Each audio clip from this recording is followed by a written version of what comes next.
हाँ देखिए, तो आज हम जो वीडियो लेकर आए हैं वो इंसान मोक्ष प्राप्ति पर है। इंसान को मोक्ष की प्राप्ति कैसे हो, पर मोक्ष होता क्या है? मोक्ष होता है आत्मोद्धार। हम जीवन मरण के चक्र से बच जाते हैं। हमें जिंदगी में बताया गया है कि हम इस जन्म में कुछ अच्छा करेंगे तो आने वाले समय में कुछ अच्छा मिलेगा। यदि हमने इस जन्म में कुछ अच्छा किया तो आने वाला समय हमारा जो होगा वो अच्छा आएगा। आपने देखा होगा कुछ व्यक्ति इतने बुरे घरों में जन्म लेते हैं, कुछ व्यक्ति इतने अच्छे घरों में जन्म। इसका रीजन एक ही है कि बस हमने इस जन्म में कुछ अच्छा किया तो उस जन्म में शायद अच्छा मिलेगा।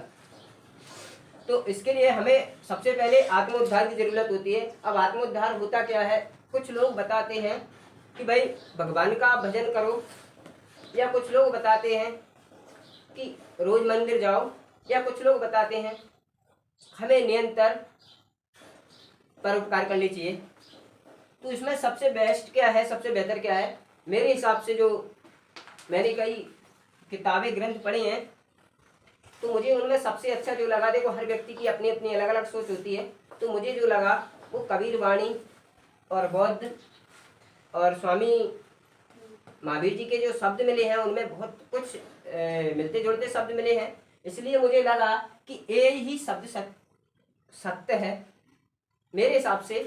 तो देखिए, हमारे मन में जब सभी इच्छाएं खत्म हो जाएं तो समझ लो मोक्ष की प्राप्ति हो जाएगी।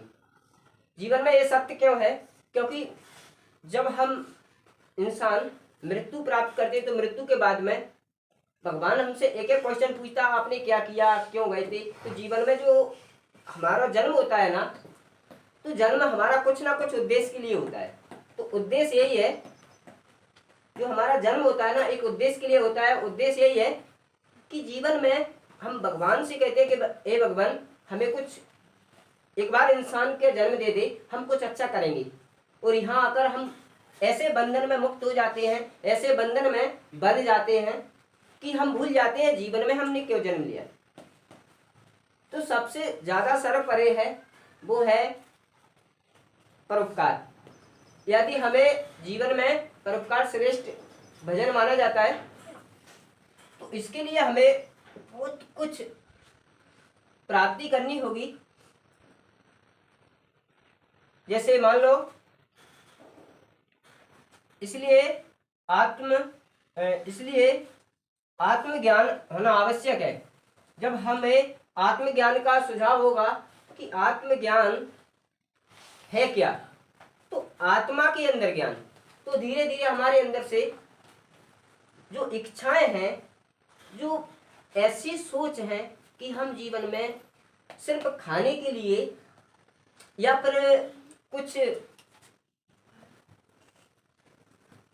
करने के लिए जन्म हुआ है, तो सिर्फ इसी एक ही बात है कि आत्मज्ञान होना चाहिए। जब हमारे अंदर आत्मज्ञान हो जाएगा तो कम से कम हमें क्या दिखेगा? दूसरे के अंदर की सिचुएशन। और जब हमें दूसरे की सिचुएशन दिखाई देगी तो कम से कम हम उनकी आत्मा को देखकर क्या नहीं देंगे? दुख नहीं दे सकते। क्योंकि हम सोचें यदि कोई हमें दुख दे, हमें परेशान करे, तो सोचो हमें कितना दुख होता है ना। तो सोचो जब हम किसी को दे रहे होंगे तो उसे भी दुख होगा, उसे भी टेंशन हो रही होगी, उसका हृदय भी दुख रहा होगा। इसलिए जीवन में हमें कभी किसी को दुख नहीं देने चाहिए। जीवन में हो सके जितना परोपकार करने चाहिए। और जब हम इन सब बातों को जान जाएंगे तो हमारे अंदर से ये इच्छाएं होती है ना, ये इच्छाएं वो धीरे धीरे क्या हो जाएगी? खत्म होने लगेंगी। लेकिन जब हो पाएंगी जब हमारे अंदर ज्ञान हो, आत्मज्ञान हो। और जब आत्मज्ञान होगा तो हमारे अंदर से एक इच्छाएं क्या हो जाएंगी? टूट जाएंगी, बिखर जाएंगी। क्योंकि हम दूसरे के मन या दूसरे की आत्मा या दूसरा व्यक्ति को जब अपने आप को गिन लेंगे, जब हम खुद को गिनेंगे कि हम यदि दूसरे को जो टेंशन दुख दे रहे हैं, शायद कोई हमको दे तो कैसा लगेगा। इसलिए जीवन में हमारा जन्म एक उद्देश्य के लिए हुआ है। हम ईश्वर से वादा करके आए कि हे भगवान, एक बार हमको जन्म दे दे, हम कुछ अच्छा करेंगे। और यहाँ आकर हम ऐसे बंधन में उलझ जाते हैं, ऐसे बंधन में उलझ जाते हैं कि भूल जाते हैं हमने क्यों जन्म हुआ है।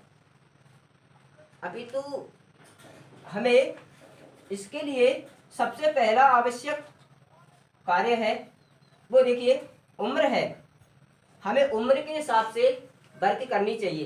तो पहला जो वर्क है वो है 5 वर्ष तक बालावस्था होती है भाई, इसमें तो हम कुछ कर नहीं सकते।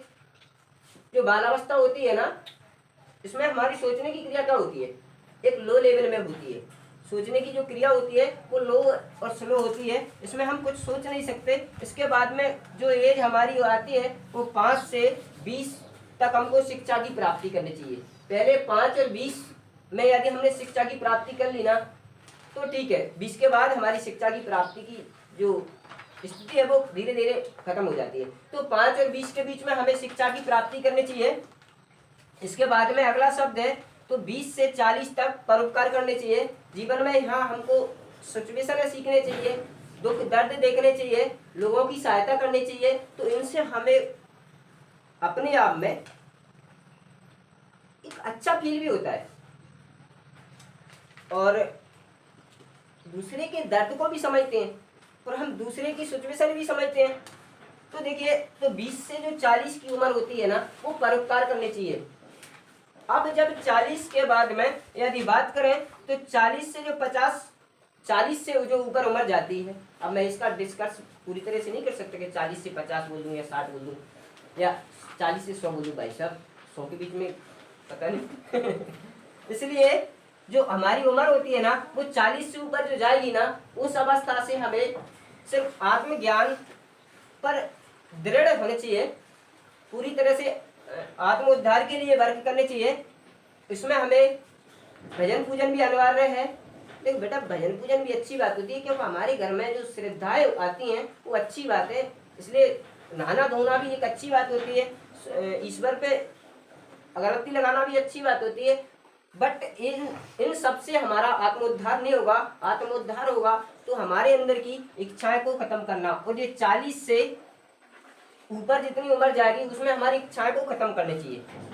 देखिए, इच्छाएं बहुत सी आती हैं हमारे अंदर, अपना बच्चा है अपना, इसके लिए ऐसा करें वैसा करें, हमारे अंदर इच्छाएं, हमारे अंदर गाड़ी हो बंगला हो, बहुत सी इच्छाएं पैदा, जैसे जैसे हम एज क्रॉस कर रहे हैं हमारे अंदर इच्छाएं बढ़ती जा रही हैं। भाई साहब, इन इच्छाओं को समाप्त जब कर सकते हैं जब हमारे अंदर आत्मज्ञान होगा, इसलिए आत्मज्ञान होना अनिवार्य है। तो 40 से ऊपर में सबसे ज्यादा हमें ज्ञान की प्राप्ति करनी होगी और हमें हर ग्रंथों से कुछ अपने हिसाब से डिस्कर्ष निकालना होगा। इसलिए हमारे अंदर जो मोक्ष की प्राप्ति होगी, जो मोक्ष की प्राप्ति होगी वो हमारी एक ही है कि हमारे अंदर से धीरे धीरे करके क्या करें, इच्छाएं को खत्म करें। और जब हमारे अंदर इच्छाएं खत्म हो जाएंगी तो हमें सब कुछ एक स्वस्थ फील लगेगा, हमको कभी दुख नहीं होगा, हमें किसी चीज की भूख नहीं आएगी। और जितने भी जो महर्षि हुए हैं ना, उन्होंने अपनी इच्छाओं